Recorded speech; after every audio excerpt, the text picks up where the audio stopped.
Hello and welcome to the Utah Puck Report. It is me, your friend, Jay Stevens. You're happy to be with you, host. I stole that from another DJ that used to say that all the time. I am here with Ryan Kinasewich. Ryan, I'm so excited to talk to you about what's going on. You finally have your home opener coming up this weekend. It seems like, hockey's been around going on. And now the Utah Hockey Club goes on the road. Seems like a perfect time for the Grizzlies to have their home opener. Yeah, it's like obviously it feels like we've been on the road for a month already, just because our preseason game in Boise and then Idaho Falls, and then first weekend in Boise for one game, which was just weird. And then we were in Rapid City last weekend, so it's nice to be home, and I think the guys are pretty excited to get the home game started. Yeah. So Idaho, kind of a rough start, but then you guys started picking up momentum while you're in Rapid City. Can you tell us a little bit about what's going on with the team? What's exciting you, and what things need to be worked on? Yeah, obviously, like we're young. We're a fast group.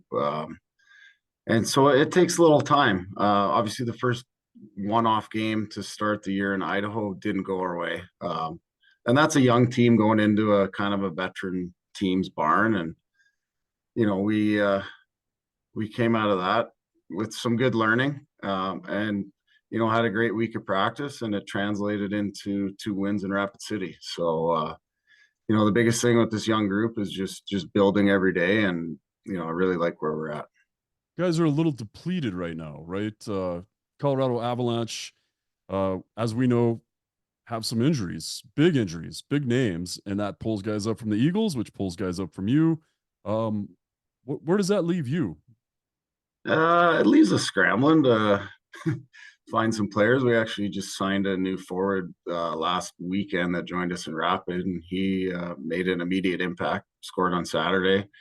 Cameron Bull is his name. So excited to kind of find him, kind of a diamond in the rough that we found. But yeah, with the injuries, it's been tough. Like practice went from having 30 guys out there to like 20, and it's we're missing some guys right now, and we have some injuries on ECHL deals too. So that's just part of the business, but I think it's good for our young guys to get thrown into the fire and learn kind of trial by error here. And yeah, that's part of being at this level.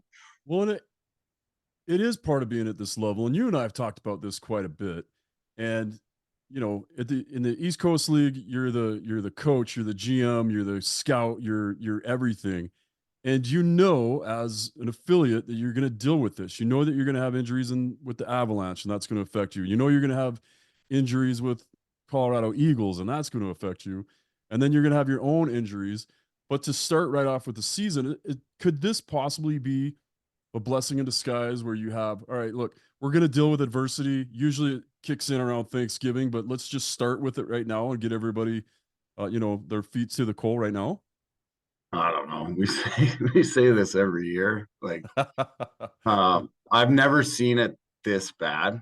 Um, like the Avs they're hurting right now. I think they got 6 forwards out right now. So Six of obviously, their top nine, right? Like six yeah, legit. Yeah. legit guys, which obviously pulls up our best players, right? So, but hopefully, we get it out of the way. Like, but it just, I don't know, the last 3 years, it just seems like the injury bug's been consistent. So hoping that it is out of the way and every team can kind of get in more of a rhythm. Yeah. The injury bug has been like, honestly, I thought Colorado, once they won the cup, would win it for a couple years, and then a guy like Landeskog goes down, and you're just chasing that. I think that's the main thing keeping them from being the cup favorite is just consistent injuries of their best players. And that it's so cool to me, maybe not to you, and to maybe some of the fans or whatever that really take the time to get it. To me, it's kind of cool to be like, hey, one of the greatest players in the NHL is hurt, and that affects the Utah Grizzlies because we are their affiliate. And I just I kind of like that. And I know maybe most fans don't get it, and maybe you don't feel the same way, but I just think it's cool to have that tie-in. Yeah, I mean, like, watching a game. Uh, my wife and I were watching it the other night, and Ross Colton got hurt. So you you just know that's immediately going to impact us some way, shape, or form. I don't view it as quite like you do, but it gives guys opportunity, right? And that's what our league's about, is creating opportunity for guys to go up to the American League and further their careers. So, there's always some good that comes out of it, and it might leave us a little shorthanded, but we're always going to find a way. There's a lot of good players out there, even still, that are looking for jobs, Yeah. and we'll fill those holes as to the best of our ability. And it just kind of like my assistant coach Christian Horn and I, we always talk. There's never a dull day. There's never a dull day in this league, and keeps you on your toes. That's for sure. So I don't want you mentioned a couple things I want to get to, and one of them is that watching TV. I remember too. I remember watching when you guys were affiliated with the Ducks, and I remember watching a Ducks goalie get hurt, and I was like, their starter was already hurt. Now their backup gets hurt, So and I'm then like, you get the e-bug. yeah, I'm like, I bet I get the e-bug call. Yeah. So it's just like just for a firefighter like me, and just a complete like hockey lover, to be able to say like that guy got hurt, now I get something. That's pretty Yeah. cool. Not that they got hurt, but just that in some weird way that the NHL even touched my life is just more than I could have ever hoped for. And I know for you it's just frustration. But you have that same thing. Like tell us about preseason for you. Like I see you on the bench for the Eagles. I see you helping with the Colorado Avalanche. That's got to be a cool part of your growth too, right? Yeah, it's been awesome. Like the Avs have been very welcoming to me for development camp, rookie tournament, all of that. They treat you like one of their own. I golfed with Bednar when they were in town here a few weeks back for their preseason game. So they're really good people up there, top to bottom. And then obviously going to the Eagles with Aaron Schneekloth and Tim, who is I was the assistant for. You kind of step in there and help out, and it's pretty seamless because both of those guys have been coaches at this level, so they definitely understand the gig, and they're very welcoming too. So I mean, top to bottom, the organization is awesome. Yeah, it's been. I thought it was a real upgrade when the Ducks were here, and then when the Avalanche came in, you're like, wow, they really do take care of the East Coast.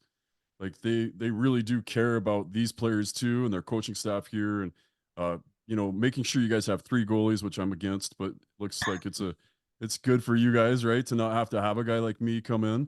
Yeah, To have like three legitimate goalies is not something that every parent club cares about, right? yeah. I think that's probably comes from Craig Billington, who was the former general manager. He was a goalie, so obviously he puts quite a high stock on that.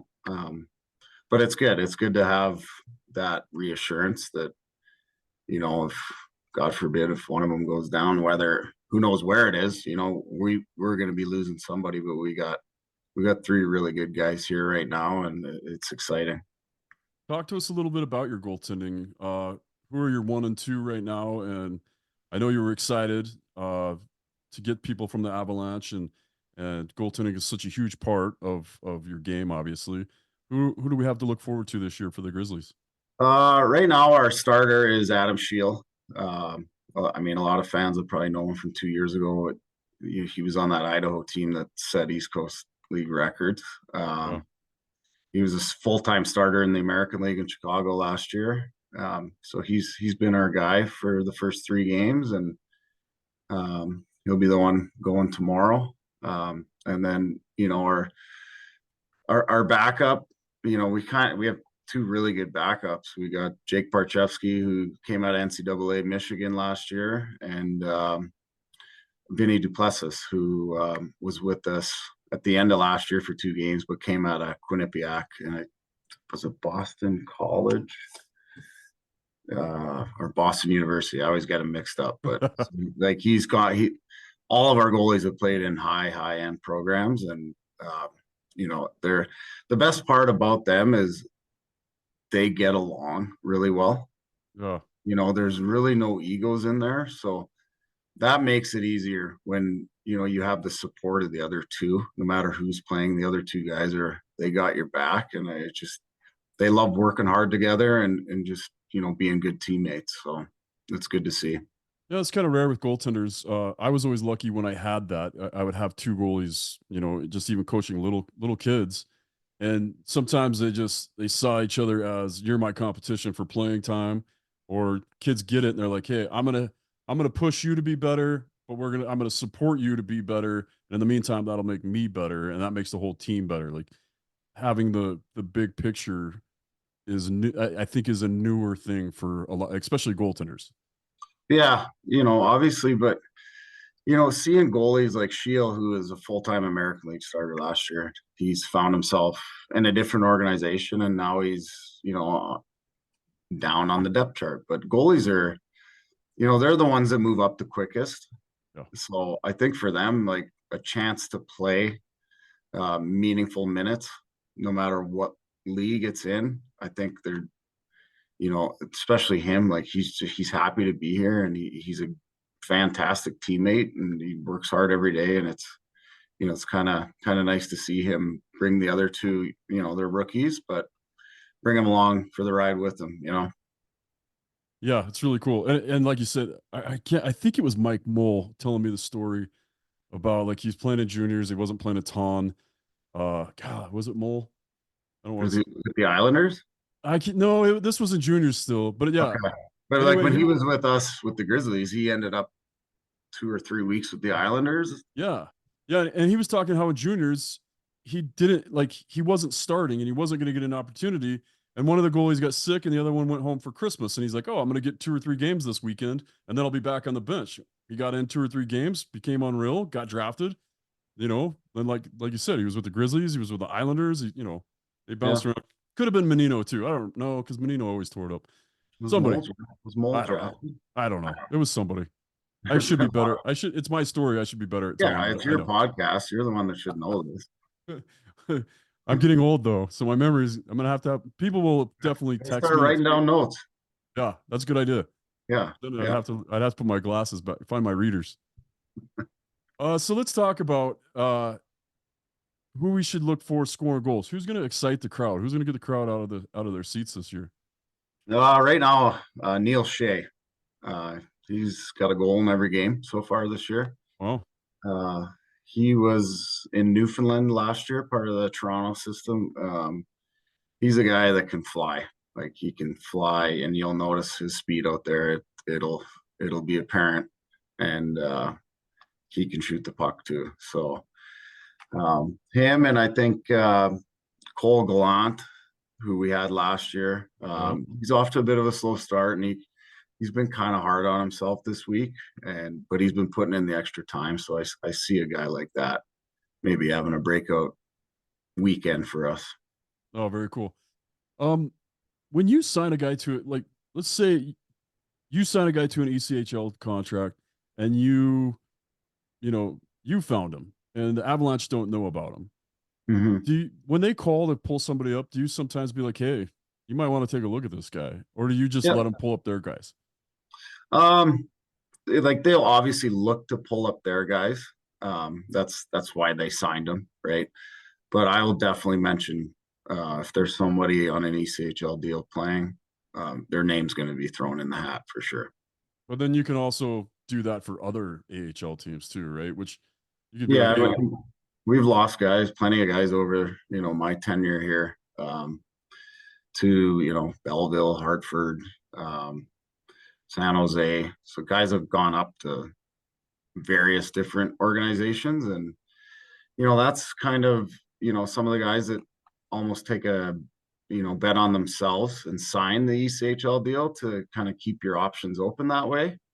Um, you know, Obviously it's a little more money signing, a one-way, two-way AHL deal, but sometimes it doesn't always work out for Yeah. them. Sometimes it does. We've got guys that are up in with the Eagles now. So, it's obviously it's they get used down here, and that's why I think it's a great organization for guys that are looking for an opportunity to get up and play some games.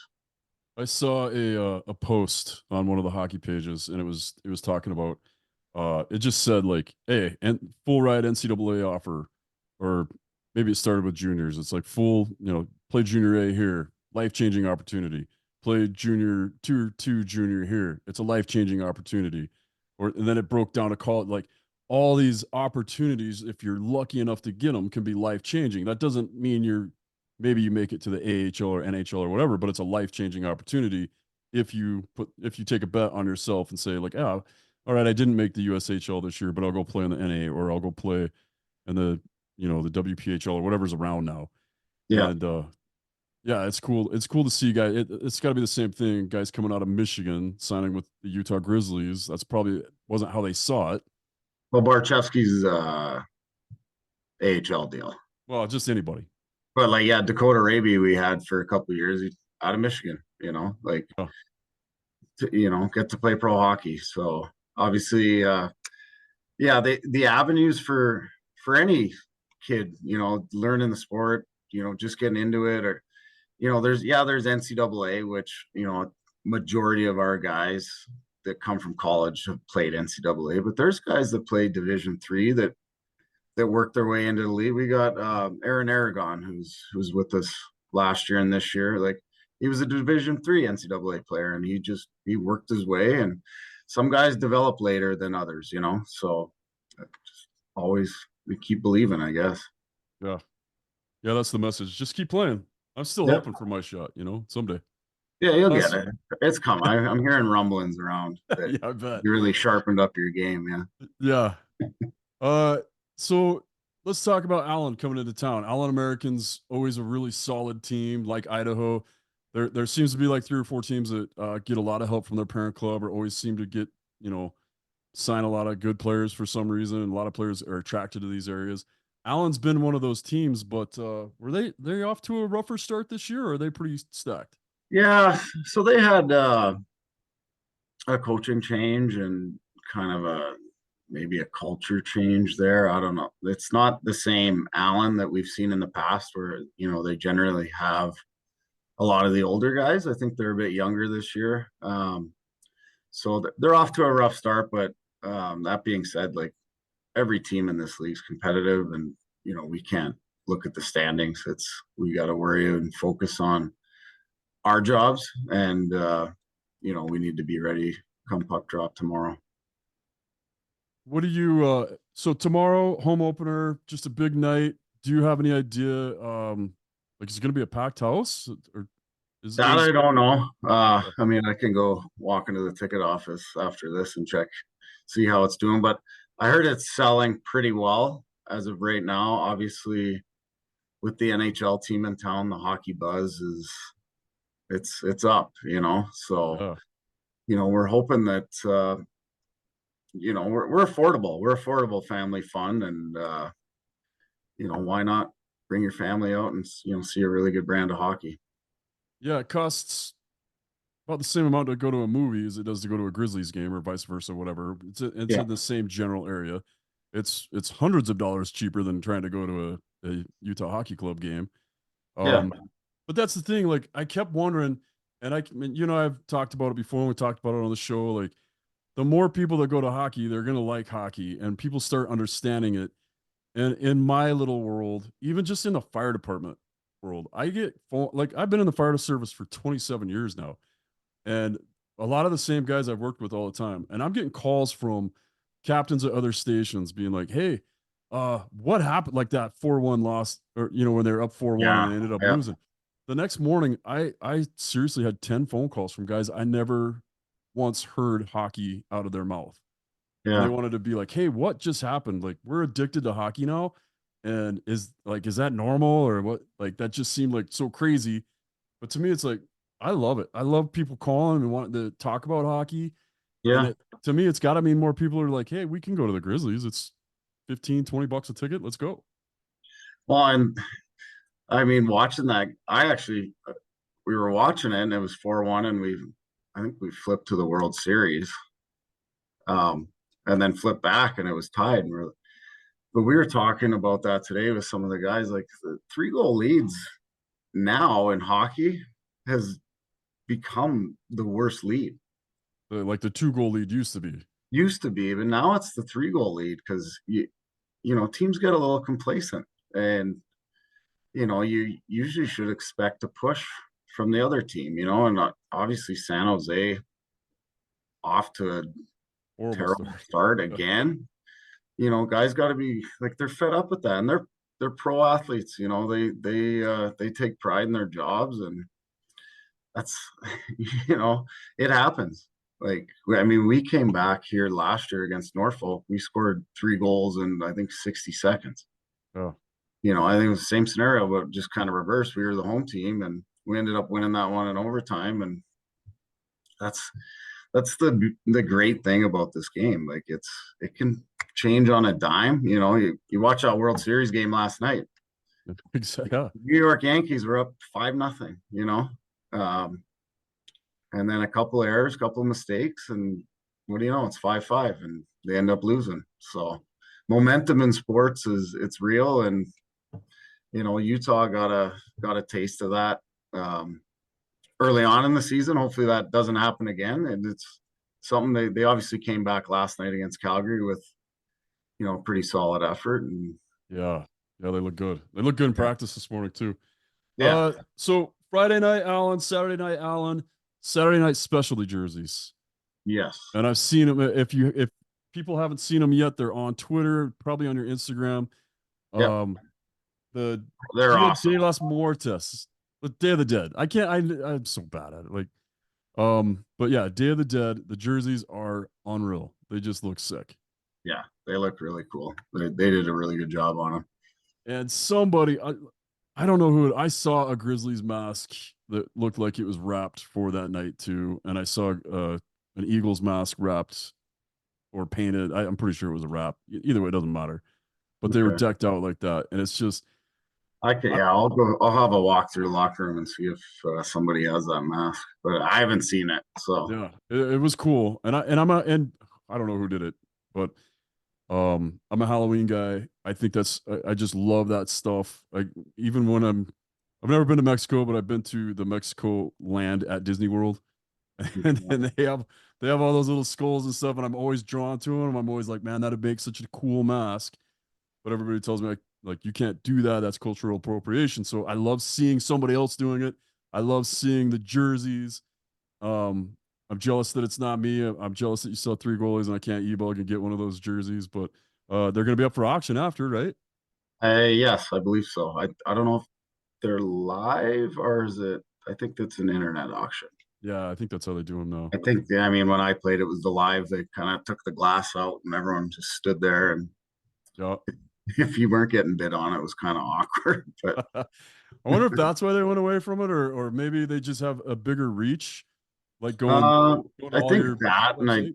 honestly, I think COVID kind of Oh yeah, forced organizations and companies to just find a different way to, so yeah. you have a Halloween costume? Of course I do. Are you I going have to a several. party tonight? Yeah. Yeah. Are you? You want to come to mine? I don't know where No, I'm just we crashing other people's. got a game Oh, I tomorrow. see. Yeah. So, are you supposed to wear a costume on Saturday? I'm sure you can, I don't know. All right. All right. I'm worried about coaching the team, Not the not promos and stuff. Halloween costumes right now. All right. But as far as coaching the team, you guys are ready to go. Fans should be looking forward to it. I'll look. I'll see if I can find a link to see. I'm sure there's some kind of ticket package specials for families that are looking to Yeah. go. I'm excited to see the Grizzlies this season. I think everything's going to be elevated around here. I think there's going to be more fans. I think there's going to be more energy in the building, and I think the Grizzlies are going to benefit from that. I think I'm going to benefit from that because I'm going to be in the stands every game, and I'm just enjoying it. And the more fans, the more energy, the more fun you have, and just get loud and crazy and support the Utah Grizzlies. Yeah, and our crowds over the last 3-4 years have just continued to go up, and it's become a really hard building to play in. And as the home team, there's nothing better than that when your barn's rocking and there's not a seat available. That's what we're hoping to get towards. So Yeah, me too. Well, Ryan, I know you got to coach the team. I just wanted to, one, thank you for being on the show, and I wanted to have you on the show so we could talk about it and promote it. I'll see you tomorrow night. Hopefully, a packed house for the home opener, the Utah Grizzlies versus the Allen Americans, and then Saturday night, those cool jerseys. yeah, I'm really looking forward. It's going to be an exciting weekend, and looking to get our home schedule kicked off the right way. Yeah, that sounds good. All right, man, and that is the Utah Puck Report. Want to give a special thanks to Chipman Roofing. These are hockey people supporting the hockey community. It's Chipman Roofing. For all your roofing needs, just check out chipmanroofing.com. And if you like what you hear on the podcast, please leave a review, leave a rating. Wherever you listen to your podcast, make sure you give us a rating. Like to check out kslsports.com as well. There's going to be more hockey on there. As more hockey comes up, it's going to be always right there, kslsports.com. Big thanks to Madison Miller for putting up with us and making this thing work.